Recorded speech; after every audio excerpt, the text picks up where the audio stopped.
The Abbasid Caliphate was the third caliphate to succeed the Islamic prophet Muhammad. It was founded by a dynasty descended from Muhammad's uncle Abbas ibn Abdul Muttalib, from whom the dynasty takes its name. The Abbasid Caliphate, which ruled the Islamic world, oversaw the golden age of Islamic culture.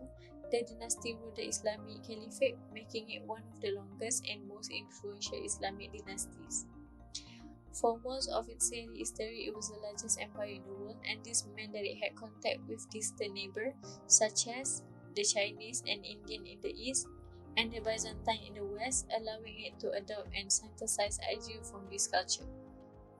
Abbasid is one group of Muslims, gained support from other Muslims who opposed the Umayyad. The Abbasid combined force called Mamluk devised plan to against the Umayyad and established their capital at Baghdad. Mamluk started to seize power, and Bani Abbasid's leader became puppet until their caliphate was completely destroyed by the Mongols. Luxurious living and mainly civil war drains the treasury, increasing taxes, peasant revolt. Shia revolted, assassination attempts against Abbasid, increase in mercenary armies. They hired professional soldiers to serve in an army. They tend to be aggressive to win this war. The Abbasid Caliphate attempted to build new cities and modernize their empire.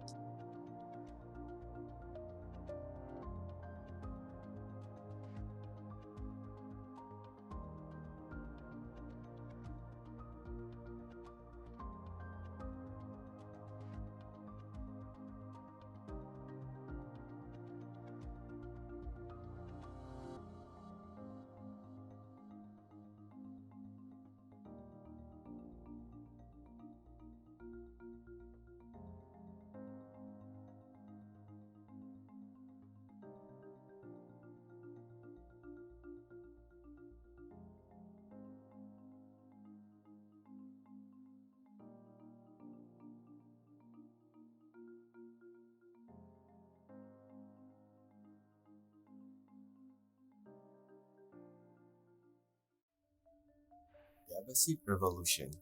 The Abbasid dynasty overthrew the preceding Umayyad dynasty, which was based in Damascus, Syria. The Umayyads favored Syrian Arab over the Muslim and treated Mawali, newly converted Muslims, as second-class citizens. Other Muslims were angry with the Umayyad for turning the caliphate into the hereditary dynasty. Some believed that a single family should not hold power, while Shiites believed that true authority belonged to the family of the Prophet Muhammad through his son-in-law Ali, and the Umayyads were not parts of Muhammad's family. A Persian general, Abu Muslim, who supported Abbasid claim to power, led the Abbasid armies. His victories allowed the Abbasid leader Abul Abbas as-Saffah to enter the Shiites-dominated city of Kufa in 748 and declare himself caliph. In 750, the army of Abu Muslim and al-Saffah faced the Umayyad Caliph Marwan II at the Battle of the Zab near the Tigris River. Marwan II was defeated, fled, and was killed. As-Saffah captured Damascus and slaughtered the remaining members of the Umayyad families except for one, Abdul ar-Rahman, who escaped to Spain and continued the Umayyad dynasty there. The Abbasid were the new rules of the Caliphate.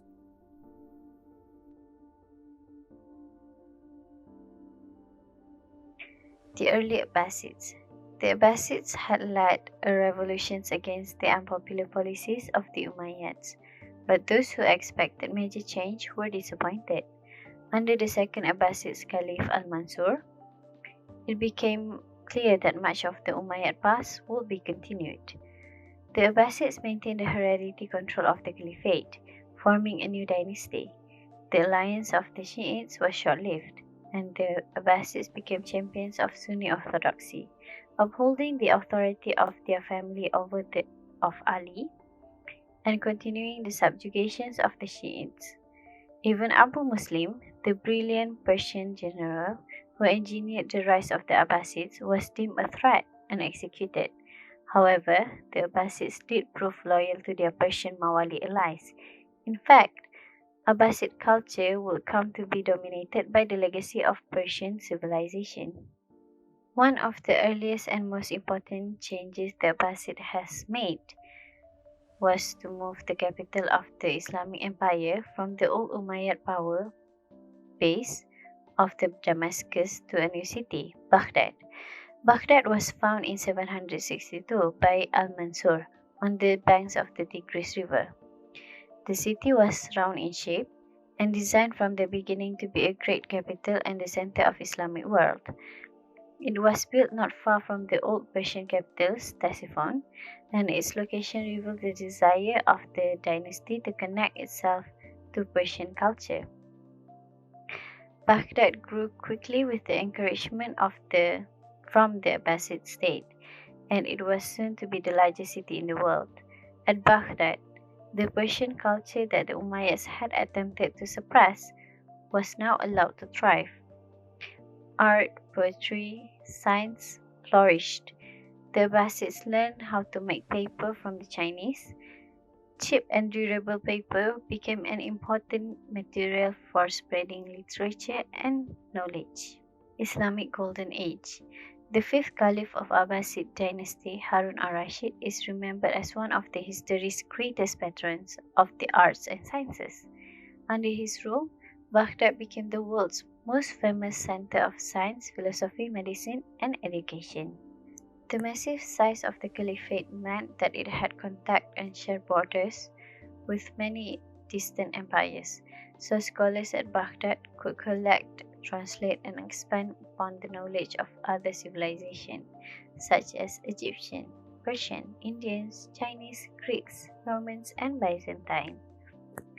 The successors of Harun al-Rashid, especially his son al-Ma'mun, continued his policies of supporting artists, scientists, and scholars.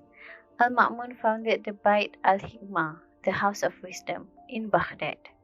At the House of Wisdom, important ideas from around the world came together. The introduction of Indian numerals, which have become standard in the Islamic and Western worlds, greatly aided in mathematics and scientific discovery. The greatest accomplishment of this time is the introduction of Arabic numbers, which, if you've ever tried to multiply or divide with Roman numerals, are superior. Arabic numbers come from India, and along with the system of numerals, they imported zero, both the number or the non-number and the concept. The concept of zero allows for things like decimal places, which are also developed at this time. From India, the Arabs get the kind of very basic ideas of trigonometry, the sine function, but it is their own researches, their own progress that leads to the discovery or development of the 5 other functions. All of these are discovered by the Arabs. They built on an edifice whose foundation is an Indian mathematics. In the early 9th century, a scholar attached to the House of Wisdom in Baghdad named Al-Khwarizmi. Al-Khwarizmi writes a book with a title that can be translated as something like the Book of Addition and Subtraction according to the Hindu calculation. And this is what incorporates zero and decimal places, and interestingly enough, this book is known only from its translation into Latin. The Latin version survives, whereas the original Arabic does not. Within a century of the publication of this book, decimal fractions have been developed. Square roots, the value of pi to 16 decimal places, have been calculated.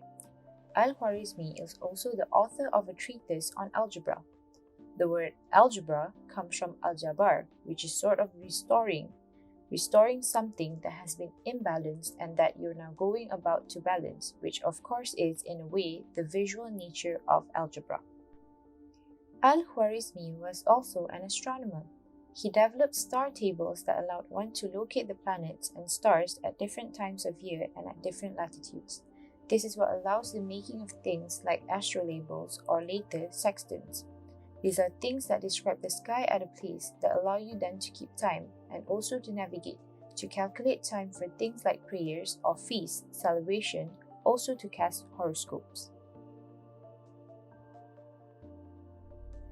Due to several very capable caliphs and their advisors, the Abbasid Caliphate thrived through the early 9th century, despite the major challenges of ruling a massive and multi-ethnic empire. Besides being a great patron of the arts and sciences, Harun al-Rashid also brought the Abbasid Caliphate to its high point. Still, he had to deal with revolt in Persia and North Africa, and he removed from power the Persian Barmakid family, the source of many great advisors. Supposedly, after the advisors Ja'far impregnated the Caliph's sister, thought, probably because al-Rashid feared their power would be eclipse his own.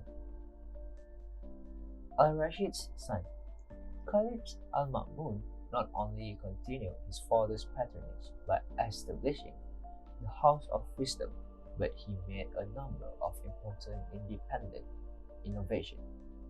After the Caliphate of al-Ma'mun, Abbasid's power began to noticeably decline.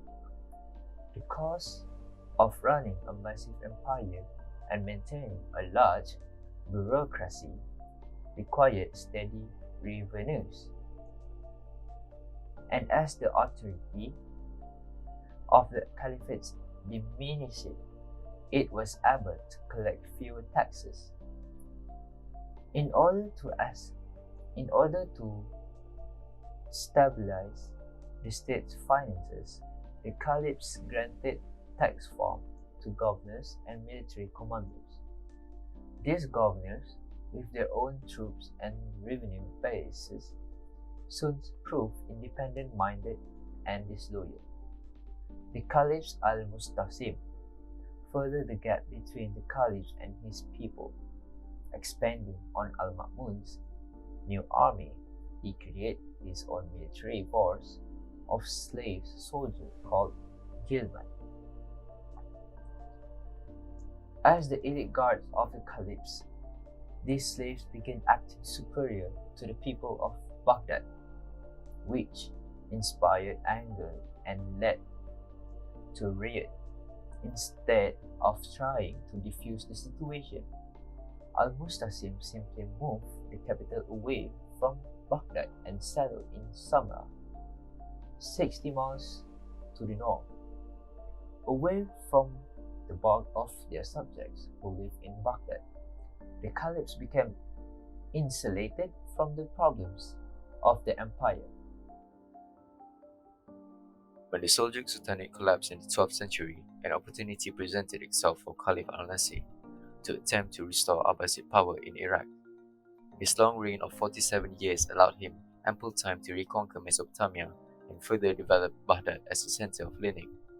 His chief rival was the Sultanate of Khwarezm, which ruled Persia. Supposedly, al-Nasir appealed to the Mongols, an expanding Central Asian Norman Empire, for help against Khwarezm. Under al-Nasir's less competent successors, this backfired disastrously.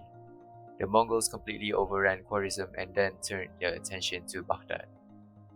The Mongols seems to have wanted to rule, as the Buyids and Seljuks before them, by holding real military power by allowing the Abbasid Caliph symbolic authority. Caliph al-Mutasim, however, refused to acknowledge their authority and offered these non-Muslims only insults and threats. Faced with Mongol invasion, he did little to prepare, and the Mongol hordes soon surrounded Baghdad. They captured the city and sacked it.